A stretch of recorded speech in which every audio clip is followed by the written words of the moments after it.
Hi, welcome to the Chinese Handwriting YouTube channel.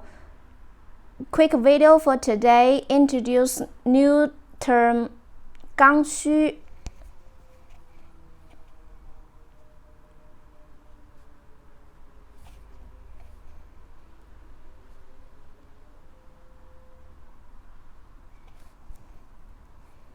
Means rigid demand.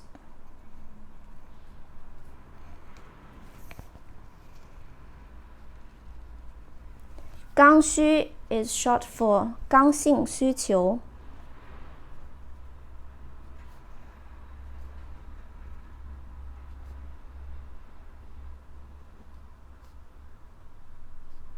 Rigid demand.